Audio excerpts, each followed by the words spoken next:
Hi, hello everybody, and welcome to Michael Oakley's experience. Built by the Red Stick.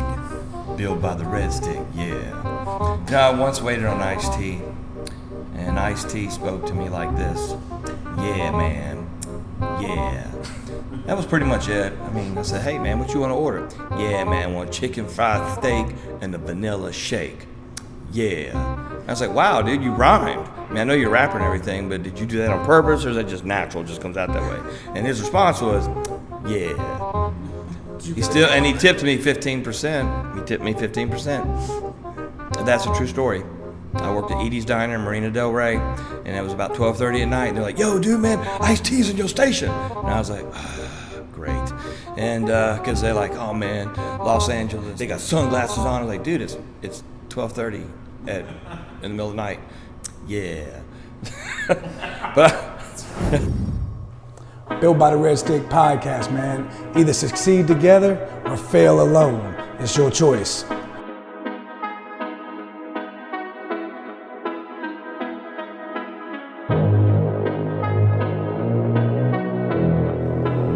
going on, guys? Thank y'all for tuning in to another edition of Built by the Red Stick. Thank you, Elevate Treatment and Legacy Center, for giving us the opportunity to come to y'all every Friday. Shout out Movements in Motion, local dance studio here in Baton Rouge. Y'all can find them on Facebook at Movements in Motion. And Sidekicks, local shoe boutique. You can find them at Side Space Kicks on Facebook. Today we are truly blessed to be joined by friend, mentor, colleague, very, very close person in my life, Mr. Gregory Greer. thank you. Mr. Greg comes from Monroe, Louisiana, graduate from LSU, local Baton Rouge. Go Tigers. And, if you want to tell everybody a little bit about what you do and some of the things you have behind your name and some of the things that you're passionate about. Sure. Well, Gregory Greer, or I think that comes from my mother, Gregory, but Greg. I am, so I got my MSW, Master's in Social Work, from LSU, and I am a LMSW, I'm an LAC, which is a licensed addictions counselor, and then my passion is my credential or certification CGP, that is a certified group psychotherapist. I'm a clinical member with American Group Psychotherapy Association, which I'm a co-chair member of the Addictions and Recovery special group, and that advocates for the group process for addictions and recovery. Well, the reason it's such my passion is I love group. The power's in the group, the spiritual connections happen in group, and actually literature demonstrates through research that there's a higher outcome with group processing than there is with individual. A lot of people say, I must have individual. Anyway, so what MSW, LMSW, LAC, CGP, I work full-time for residential level of care, 90-day program, Palmetto Addiction Recovery Center. I have a small private practice called Voices of Recovery. And I do contract work in Louisiana at other facilities. And then my favorite new passion is soul drama. And soul drama is a group approach that correlates with the 12 steps to help build spirituality based upon the deficits of our codependence. Codependence is part of that keeps us really in a state of suffering. But I can talk about that later. And was that a lot? I kind of went on. I rambled, I know. Actually, I'm very fortunate you introduced me to soul drama probably 2, maybe 3 years ago. Time's flying. I can't say. Time's flying. I can't. And, it brings up what I wanted to talk with you about, because as I've disclosed to you, as I introduced, you are a mentor to me. A colleague and a friend, but also a mentor. And a lot of the spiritual growth that I've participated in my life over the last couple of years, I attribute to getting involved with soul drama and the exploration of self and the exploration of the roles I play, which I love soul drama. If any of y'all ever have the opportunity or the desire to look into it, they can find out information on your website. Yes. Okay. And also you can go to souldrama.com and learn a great deal from the founder, Connie Miller, who developed it in 1997. But for Soul Drama in Louisiana, I coordinate as many workshops as we can. Got one this weekend. We have one next weekend. That's right. Yes. I'm excited. Well, awesome. And so, how long have you been in the treatment industry? Well, since I'm in recovery, I could say I've been in it since 1999. Okay. When I first graced the doors of a psych ward in Los Angeles. So that would be 23 years. 23 in that context. As a professional, since 2008, I graduated, and I started working for Capillary Human Service District with the Children's Behavioral Health Unit, and I did do not just mental health, but I worked with the Adolescent Addictions Group and with Ryan's Juvenile Detention Center in 2008. So I began professionally there. Okay. So about the time I was graduating high school, you were starting your career. Well, I don't know. What were you doing in high school? You could have been one of my clients. I probably should have been. And so the passion, as you alluded to, I would assume is because you're in recovery. Yes. And then the passion, I know we talk a lot about it when it comes to the spiritual growth, right? So that's what I wanted to talk about today with you, because you have allowed me to grow exponentially through my spirituality, and you're, like I said, a mentor that I look up to in the spiritual realm. And so what do you think is the importance behind the spirituality in life, not just in recovery? Because my goal is to reach as many people, and not everybody battles maybe with a substance addiction, but maybe they shop too much or smoke too much or work too much or just have too much of something, or just maybe they don't have too much, but maybe they feel like they're lacking something. So I believe that a spiritual practice in all realms of life is important. And what would your feedback, and why do you find that it's so helpful in those areas? Wow. Okay, so let me back up. Okay. What was it that you were curious about with me about spirituality? I just really love the peace. And you know, I make sure to stress to people all the time, like, you might see me, or when I saw you, I might have seen you in a frantic state, but there's something about someone who, even in a frantic state, or even in an angry state, or even in a frustrated state, that if you look into their eyes or look into the connection with them, and they still have this inner peace about them, that's attracting to me. And that's what I saw from you. I've had a lot of different roles in knowing you. If you don't mind me sharing, from being in a facility that you worked at as a client, to what I consider a mentorship and a friendship, the peace, right? So I've seen you in all these different roles, but no matter what, if you look in someone's eyes and you can still see an inner peace about them, I didn't know at the time, right, that was spirituality. And maybe that's not what it is, but for me, that's what I see it. And that's what drew me to you, and drew me to wanting to, follow your path and take suggestions when you recommended soul drama workshops and different growing exercises. So I don't know if that answers your question. Well, a question that I will pose to many who are even seeking a spiritual journey of any kind is going to be, what would be the most recent profound spiritual moment that you can recognize? What would be the most recent moment that you would say, wow, that was a spiritual moment? Can you identify that? That gives me something to gauge. And most people will either look at me and go, and no, some people will say, wow, you know what? Just coming here, something happened. Right. Or they'll talk about something in their childhood, maybe something in their family, at some point in time. or they look at me like a deer in headlights. And it's like, I don't know what you're talking about. And I don't know what you're talking about, right? And that's okay. That just gives me a gauge to work with somebody to see where they are, where do they want to be? Do they even want something of that nature? Because spirituality, and if we use soul drama's context, we have the ego. Now, that, whether you call it soul drama, that's just basic psychology. The ego is what you think that you know. Anything that you've experienced in life, family experiences, your conflicts, etc., these all develop your perception of reality. So when you engage with relationships with anybody else, every experience you've ever had builds onto another one, and so we recall, and that's why people remind me of certain experiences, trigger me when I get angry because of how they might react. And so this is my ego, everything I think I know. Spirituality has something entirely more. Right.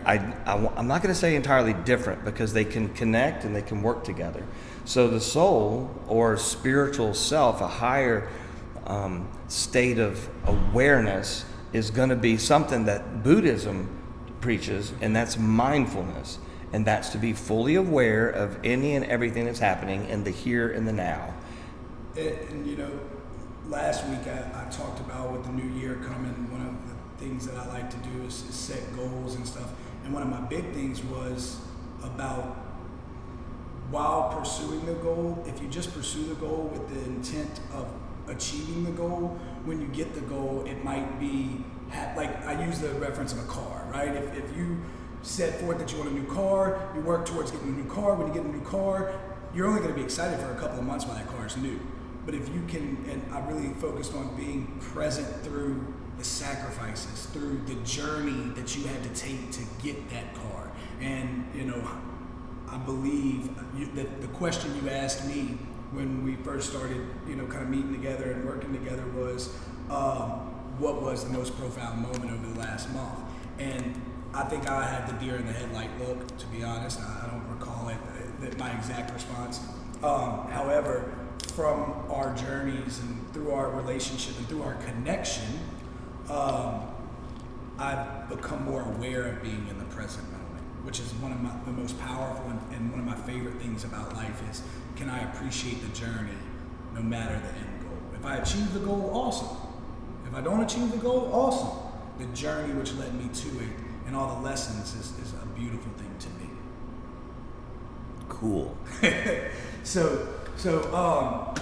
And with all that being said, how would you describe your new year, you know, the importance of your spiritual growth over the next year, and why it's important for you to continue to challenge yourself growing spiritually? Wow, you know, I just realized something. This is your first podcast for 2022, is it not? No, it's my second. Oh my gosh. Well, I still can tell you Happy New Year. You can. I can. Happy. Because it's the first time we've seen each other in the new year. Well, Happy New Year. 2022. I just realized that. that's how aware I may not be. Yes. I mean, this is what, the 7th? January 7th? January 7th. So, okay, so it's taking me 7 days to say, hey, wow, check it out. Happy New Year. You texted me. I did. That's okay. All right, so going into this year, what would be goals? Spiritual awareness? I talked about it on the episode that I did last, and I talked about that I love a new year. Like, it's one of my favorite times, and I'm not really big on setting, how come? Well, I'm not really big on setting New Year's resolutions because I don't want to set myself up to fail. Like, I don't want to say like, oh, in the new year I'm going to work out, and then I go to the gym on the 1st of 2022 and then burn myself out, right? So I'll set this end goal and then have small increments quarterly of I can track my progress. And why is it such an important thing? I just believe that it's a bookend. It gives you, I'm really big on framework, and it gives us this opportunity to look at from January 1st to December 31st. Did I set something that I wanted to do on January 1st, and did I achieve it, or did I come close to it? and it's a new start. And then it gives me the reflection period at the beginning of the year. It gives me the reflection of my journey of 2021. I talked about being able to look at the positive aspects, because anybody can look back at 2021 or 2020 and find negativity galore. It would be easy.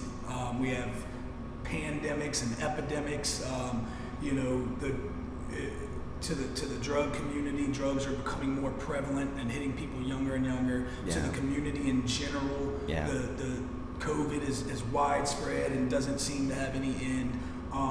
Political discord, anybody can look at the negativity. There was negative things that happened in my life over 2021. But if I look at the positivity and find gratitude in those, I find for myself that it's easier for me to find gratitude in the bad. If I can find gratitude in the good, it's easier for myself to find gratitude in the bad. So that's why the new year is my favorite. It gives me a good reflection period, gives me a good framework in which to operate. Well, okay, so to answer your question about, let's say for me, it's personally, going forward with any kind of goals, I have aspirations of some kind, but I honestly, what can I gain out of the experiences that I have conflict in? That is my desire. To seek conflict or to just recognize it? Recognize the gifts that come from conflict. What do I identify? Because like you said, in the past year, there's so many different, for each, and that's socially, but interpersonally. Right. We have our relationships, we have our conflicts in work. I look professionally, what I would like to do, but I interact with so many people. I'm wondering what insights can be given to me that can help others. So when you look for aspirations going forward, I don't know, the best predictor of the future is the past. True. The way to learn about oneself is to explore the past. I look at that for patterns. Because I want to be present in the here and the now. So in the now, if I'm having a conflict, how much have I really been present in experiences in the past that have been conflictual? Right. And then what insights came from them that help me presently. So aspirations in the future, I mean, I could talk about a book, I could talk about opening any kind of programs or other workshops, weekend. Right. These things I could talk about, but it's not in the now if I'm engaging. Okay. And so experiencing relationships, working, what we're doing right now. What are we doing right now? Are we learning from anything right now? Have we experienced, I worked in radio for years, which is entertaining to me. I worked in radio, I did stand-up comedy. Well, I stood up there and tried to be funny. So, and I would use impressions to carry a message, but it was only to make people laugh. And so I was really kind of goofy. Actually, I was very silly. And I've been told that, dork, a lot of words. But the thing is, though, what message am I carrying now? Can I use some of the gifts or qualities that I had in what I'm doing today? And I have found that yes, I can. And the thing was, it wasn't me. I know what I wanted to do, but through relationships from others, they tell me how I'm helping them. Because in recovery, self can't see self, but others can give us some insight as into how we help others. And it's kind of interesting to go, wow, you know, Greg, sometimes you're really compassionate and I feel connected to you, they'll tell me. And I'm more interested, really, how was I? So that I can be more aware. Because what if I was thinking about, you know, something I did last week while they're telling me and they're saying, you know, we're really connected then. And I was like, man, where was I? Yeah. So am I really paying attention to this? And believe it or not, that takes a lot of work. And look at our society today. We have so much stimulation coming in. Yes. Our cell phones, computers, left and right, everything. And so, but what allows you to stay still so you can pay attention and focus? So if anything, ADHD should be on fire today because everything's going on. So those who have ADHD can actually multitask a little bit better if they hone in their skill, because there's so much stimulation going on around. However, so I'm diagnosed with ADD. Right. I don't take anything for it. And while I can be distracted, it allows me to quickly focus on something quickly here while I'm focused on there. Right. I go back and I tie in anything that's working together. So in a group setting, it works miraculously for me. So in a job setting, so I work 3 different jobs. Well, actually a 4th if you think about it. And so I take on all these different roles. So on the way here today, you know, while I'm driving here, I got 3 different conflicts that are occurring. And so who do I communicate with first, prioritize, and engage with each of those? And what was that experience like? Was it stressful? Was it, think about that, if you're having a stressful day at work, do you look at it like, okay, good, we're taking care of business? Or we have those that are like, God, I gotta do this. Can't believe These that people are on my nerves. If I gotta do this, you know what, forget this. And it's like, wow, my attitude can be that way, but if I'm invested and engaged in the process, I'm getting something done.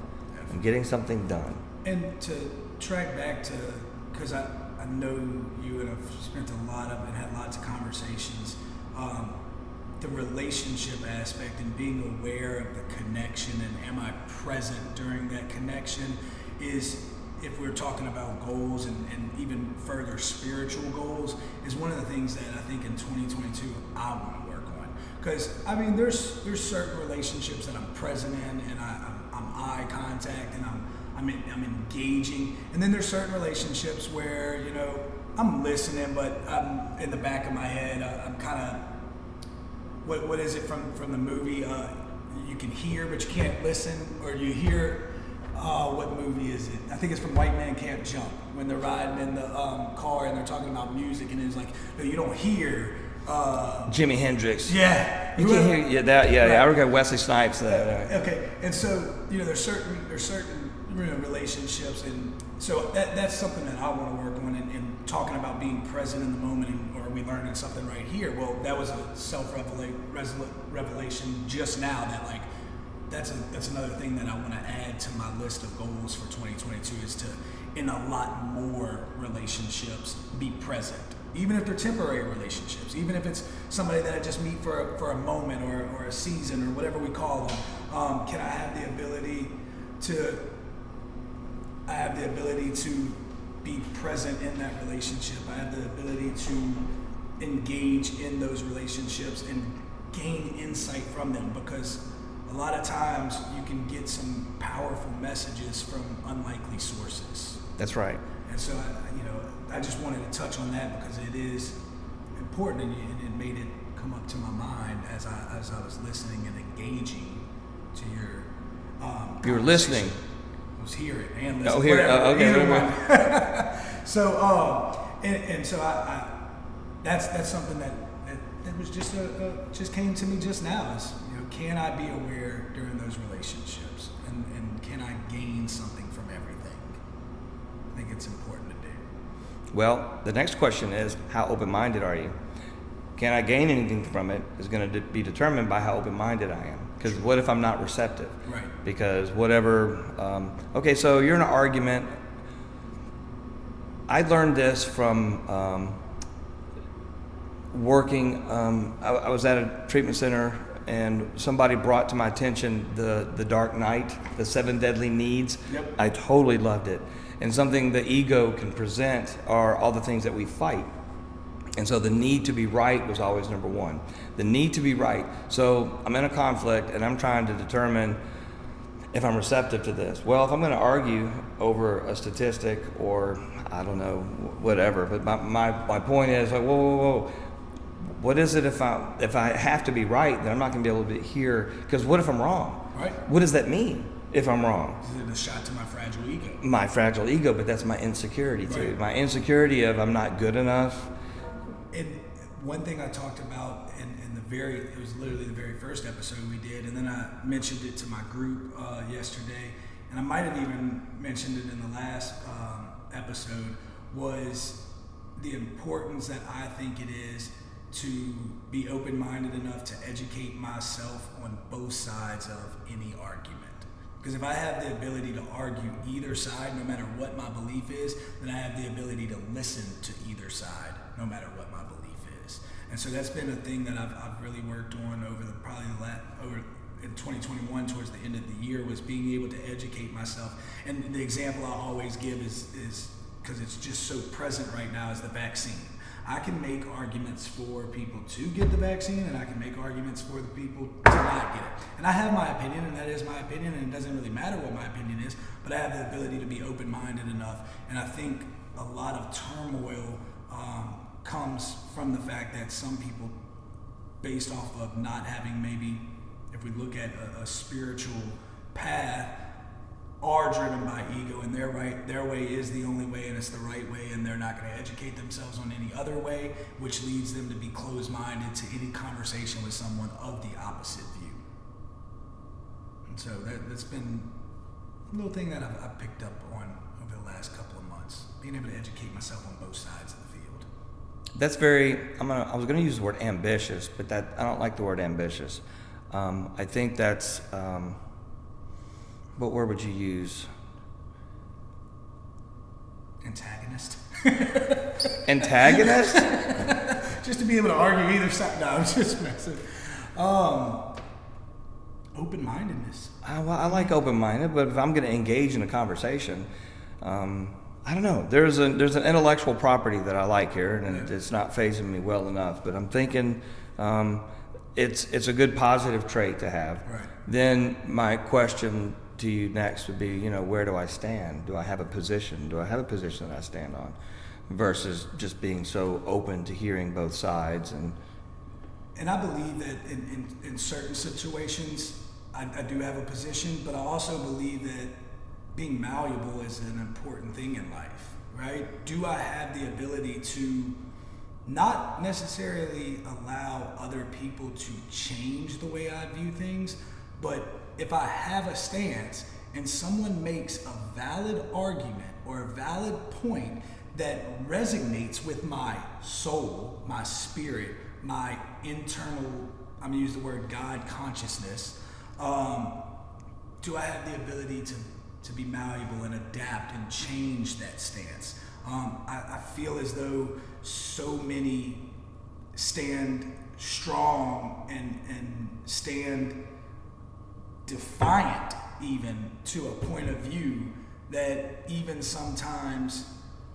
their point of view is maybe even scientifically or rationally or any manner in which proven to be incorrect, and they still stand by it.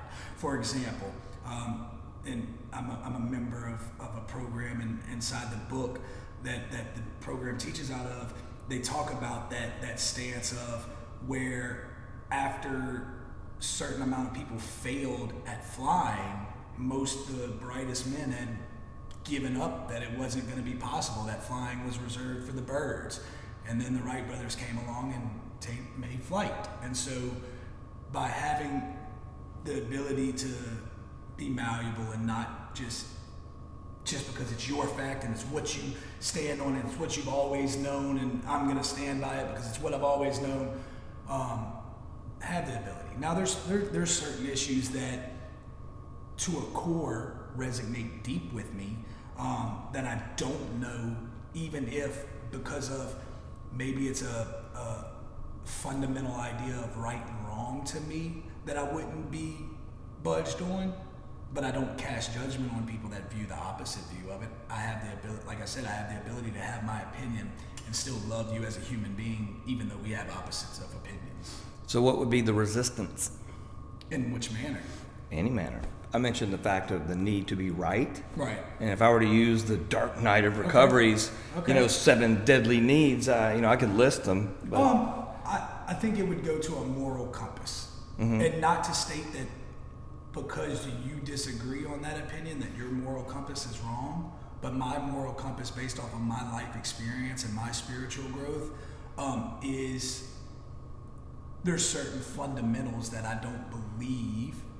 And it's not I don't think it's the perception of needing to be right. I just think it's the perception of love and the principles in which I operate within that have formed that fundamental idea.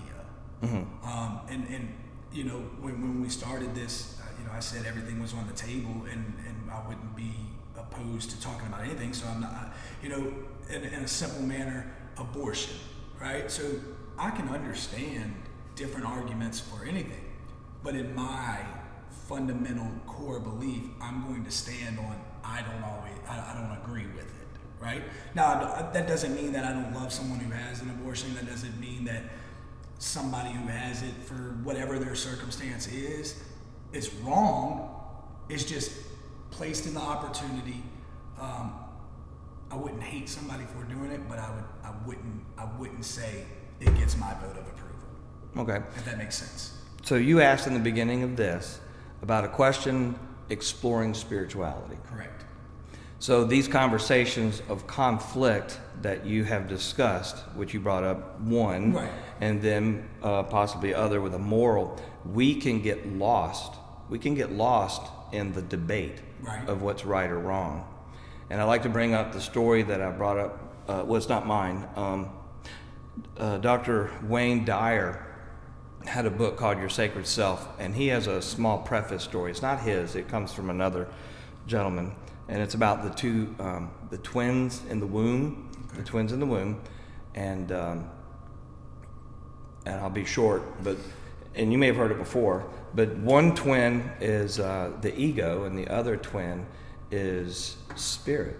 And while they're in the womb, the spirit goes, "Hey, ego over there." He goes, I have something that I think is really extraordinary, but I think, and hear me out, I think there's life after birth. Now, the ego twin inside the womb goes, "What are you talking about? This is all we know. This is our reality. This is all that we have." And so we can sit here, and I'm going to sit here and tell you, you got that umbilical cord, you got these bumps that are going over here, and you need to stay on your side of the umbilical cord, and I'll stay on mine. And this is it. This is all we have. And spirit goes, "Well, hold on now. I think even more so. I'm going to tell you something else. And I think there's more than just life after birth. I think there's a mother. Oh my gosh, I think there's a mother, and I think there's love like we can't possibly imagine." And ego's over there is like, "Let me tell you something." Because spirit cuts him off. No, let me tell you, all these bumps and squishes and things going on, I think it's for a reason. It's to help us for some reason, and then afterwards it's going to, for strength if possible. And the ego goes, "Whoa, no, you stop. I'm telling you, this is it, man. This is our reality." And so they arguing over bumps, an umbilical cord, or what have you. He's like, "You go stay in your car corner on my side of the wound, and that's the way it's going to be." But what a really interesting analogy. So we can sit and talk like they do on some talk shows, and they go to town on each position. Here's my position, and at the end of it, somebody can be really on fire about that position and how wrong that is. But ultimately, what control do I have over that? And I'm not saying it's right, and I'm not saying it's wrong, but how can I accept and be okay, allow myself so that I don't react in a manner that's going to change anything about me in a negative space. Right. So I use this so let's take soul drama, for example. So we go through these doors in Connie Miller's soul drama that in the very beginning of it, the first door is called faith. We walk through the door of faith. So ego doesn't like faith because ego trusts himself or herself or itself or whatever you want to call yourself. And there's a gift from having faith, and that faith, the gift is trust. But what do we have to overcome? There is a conflict that we have to overcome, a challenge in that first door, and that challenge is going to be surrendering. Well, the ego doesn't like to surrender. The ego likes to hold on to stuff, and for whatever. Now, in AA, we talk about on page 58, we hold on to old ideas until the result was nil. Right. Well, again, just like the ego in the wounds, like you understand, this is all that we have. Well, once we start to give up some of the perceptions that we have, and we're more open-minded to hear others, who knows what's on the other side? So we have these conflicts in life that could be something horrible, and in the moment, this is painful. And I must embrace the pain. That's part of being a human. It's a gift to be able to explore this. On the other side of going through the pain, there's a gift that comes on the other side. And what could it be? And people who separating relationships, people who lose a job. Oh, I love it when someone's like, I'm going to lose a job. I'm about to lose a job and my world's going to come to an end. Hey man, maybe losing this job is going to be the best thing that ever happens to you. You're going to find a new direction and a whole new purpose in life that you never had. And they thought this was the passion. They thought, it's like, you never know. You never know. And then on the other side, they're like, oh my God, I never knew. And it's like, either did I. However, you won't experience it until you walk through it. And then once you do, then on that other side, then we start to develop what trust might be, because we've had some evidence, because we're human and they seeing is believing. Yep. It's like, I walked through, I felt it, oh my God, it's happened, so I know it could maybe happen again. And so I may allow myself to continue to do that.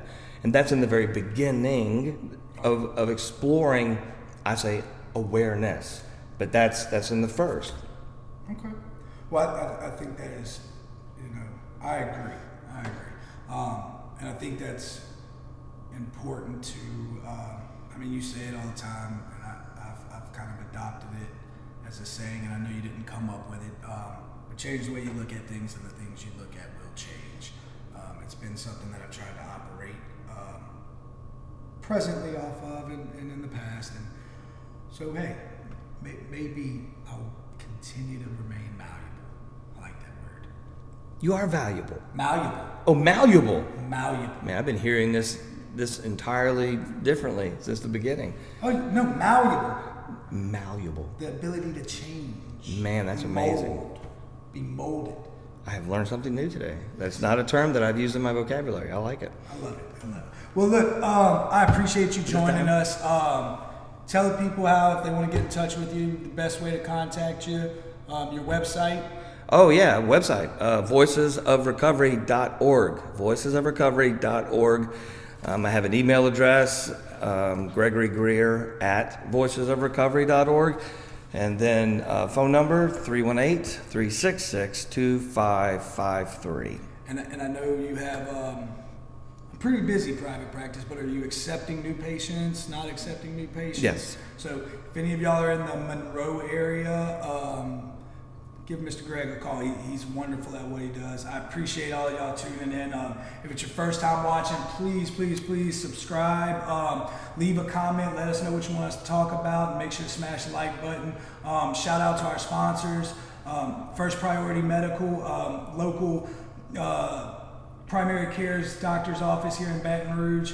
If y'all need COVID tests, PCR, or antigen, just need a follow-up checkup, y'all make sure to go see them. And then also Lifted Fitness and Nutrition. You can find them on Facebook at Lifted Fitness and Nutrition. New Year's coming up, so if you're trying to eat healthy, need some extra motivation, go give them a follow.